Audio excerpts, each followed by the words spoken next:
Perkenalkan, saya Rahmi Tulpina, asal sekolah UPT SMP Negeri 35 Medan. Saya adalah calon guru penggerak angkatan 10. Melalui video ini, saya akan melakukan observasi supervisi akademik kepada rekan sejawat saya, Ibu Hayati Pancaputri, guru bahasa Indonesia. Selamat menyaksikan. Assalamualaikum Bu Panca. Waalaikumsalam. Bagaimana kabarnya hari ini? Baik. Alhamdulillah. Baik Bu, sebelum saya melakukan observasi, ada baiknya kita melakukan tahapan pra-observasi. Nah, agar nanti pada saat kegiatan observasi, Ibu sudah benar-benar siap dan kegiatan belajar mengajar yang Ibu lakukan sesuai rencana yang Ibu lakukan. Kemudian ada beberapa hal yang harus saya pertanyakan kepada Ibu. Apakah Ibu siap? Oke, siap. Oke. Terkait pembelajaran yang akan Ibu lakukan, kira-kira apa nih Bu tujuan pembelajaran yang akan Ibu sampaikan sampai? Ya, tujuan pembelajaran yang ingin saya sampaikan itu karena kita berkaitan dengan materi observasi, teks laporan hasil observasi. Jadi peserta didik mampu memahami pengertian dan ciri teks laporan hasil observasi dengan tepat. Oke. Nah, jadi nanti materinya seputar laporan observasi ya Bu. Oke, baik kalau begitu. Nah, untuk area pengembangan Bu, kira-kira nanti pengembangan dari siswa itu apa pada area yang mana Bu? Karena kita masih teori, saya masih mengambil tentang pengetahuan. Karena masih kurangnya pemahaman tentang laporan observasi. Oke. Nah, kemudian Bu, nanti pada saat pelaksanaan pembelajaran nih Bu, rencananya Ibu pakai model pembelajaran apa nih Bu? Saya memakai tatap muka dengan model pembelajaran kooperatif. Oke, baik Bu, nanti Ibu memakai model pembelajaran kooperatif ya Bu ya. Nah, mengenai strategi pembelajaran nih Bu, strategi apa yang sudah Ibu persiapkan ketika proses pembelajaran nanti Bu? Yang pertama itu memberikan gambaran tentang manfaat mempelajari teks laporan hasil observasi. Kemudian yang kedua itu menyampaikan tujuan pembelajaran dan memotivasi siswa. Yang ketiga menyajikan informasi. Yang keempat mengorganisasikan siswa ke dalam kelompok-kelompok belajar. Yang kelima itu membimbing kelompok bekerja dan belajar. Serta yang terakhir itu ditutup dengan evaluasi dan memberikan penghargaan atau reward kepada siswa. Oke, baik sekali ya Bu ya. Kemudian nih Bu Panca, untuk penilaian nih, bagaimana penilaian Ibu nanti di kelas? Saya membuat evaluasi, makanya hasil dari evaluasi tadi bagi siswa yang tinggi nilainya, itulah yang saya berikan reward. Oke, baik Bu, nanti kira-kira Bu, melaksanakan pembelajaran kelas berapa nih Bu? Saya melaksanakan pembelajaran nanti di kelas 8-10.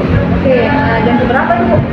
Jam 2 terakhir yaitu 6 dan 7. Oh, jam 6 dan 7 Bu ya. Rencananya nih Bu, pelaksanaannya di hari apa nih Bu? Insya Allah besok hari Selasa. Hari Selasa, oke. Berarti hari Selasa tanggal 27 ya Bu? Yuk. Oke, Bu, mungkin itu saja pertanyaan dari saya. Saya sudah mengetahui arah pengembangan yang ingin Ibu capai. Kemudian saya berharap di kegiatan pembelajaran mengajar nanti Ibu dapat melaksanakannya dengan baik dan saya akan mengamati pada area pengembangan yang Ibu ingin capai tersebut. Terima kasih Bu Panca. Oke. Assalamualaikum. Salam.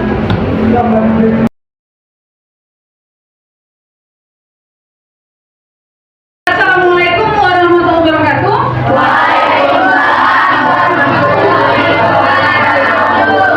Hari ini kita menyambung materi kita tentang teks laporan hasil observasi. Ya, jadi teks laporan hasil observasi. Pengertiannya, teks laporan hasil observasi adalah teks yang berisi paparan hasil pengamatan terhadap suatu objek, fenomena atau peristiwa secara sistematis dan akurat.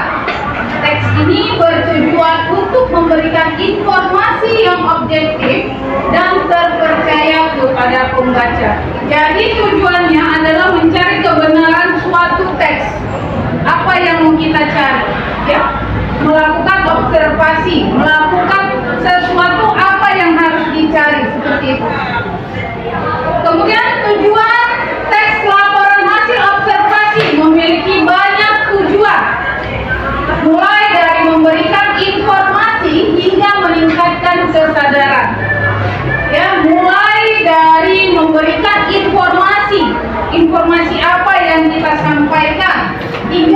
meningkatkan kesadaran. Teks ini merupakan alat yang penting untuk mempelajari dan memahami dunia yang ada di sekitar kita. Jadi mencari tahu segala sesuatu itu kita harus bertanya. Kita cari kebenarannya seperti itu. Manfaatnya yang pertama itu meningkatkan kemampuan observasi dan analisis. Ya.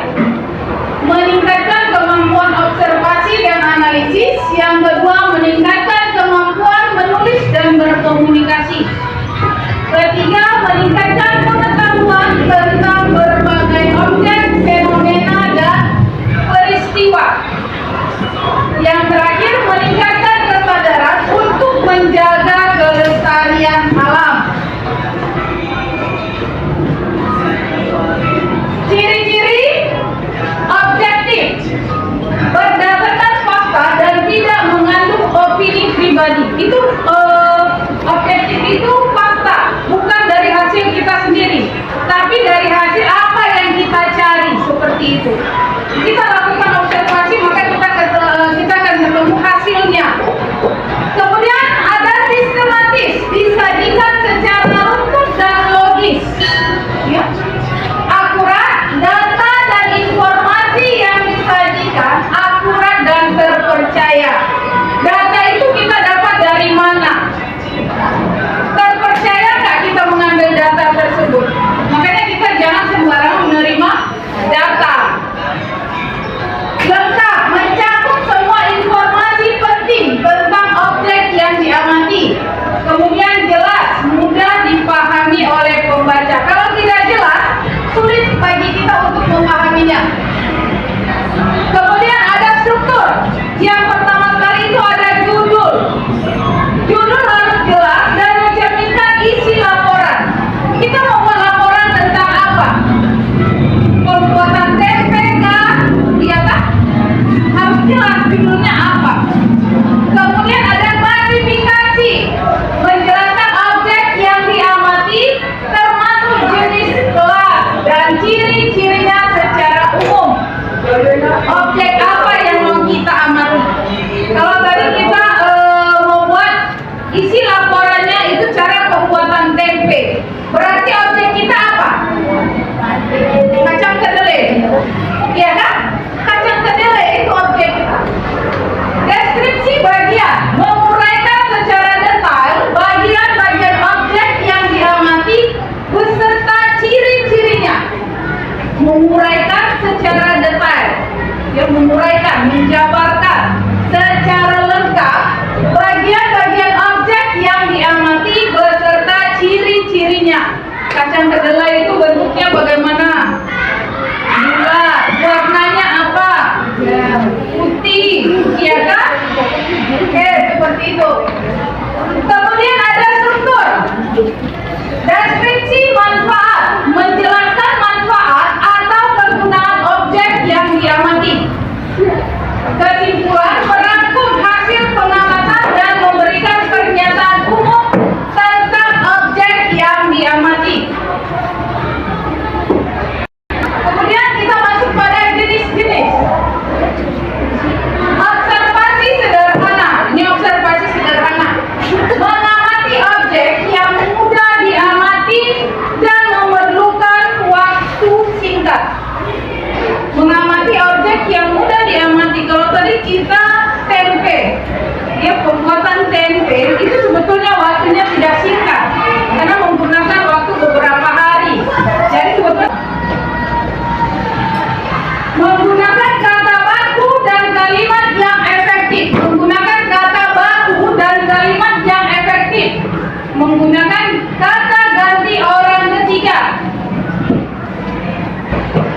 Menggunakan kalimat aktif. Menggunakan kata-kata teknis yang sesuai dengan objek yang dia. Oke, tadi sudah dipaparkan ya penjelasan tentang observasi. Ini kita masuk pada tugas. Lembar kerja dikerjakan secara berkelompok, ya, karena kita sudah duduknya pun berkelompok, jadi dikerjakan secara berkelompok.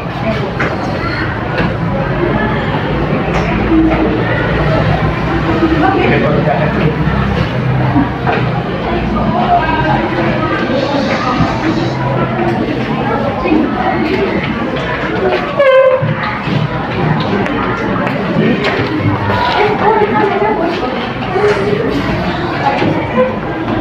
Oke, silakan dikerjakan tugas-tugasnya.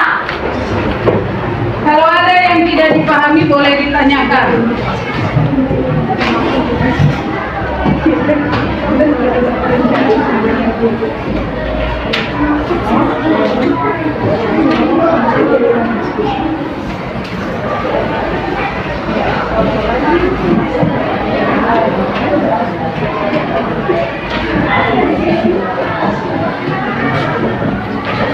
Siapa dong?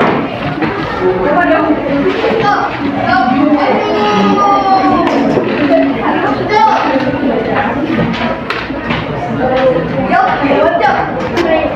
Oke, sudah selesai ya. Tugasnya dikumpulkan kembali.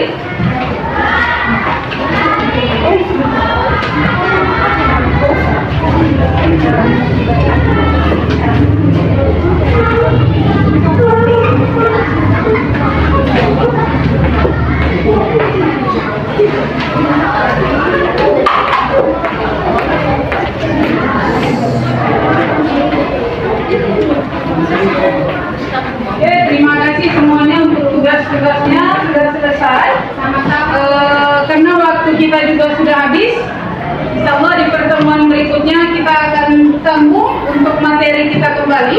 Mana yang belum jelas bisa ditanyakan. Saya tutup pertemuan ini dengan selamat siang semuanya.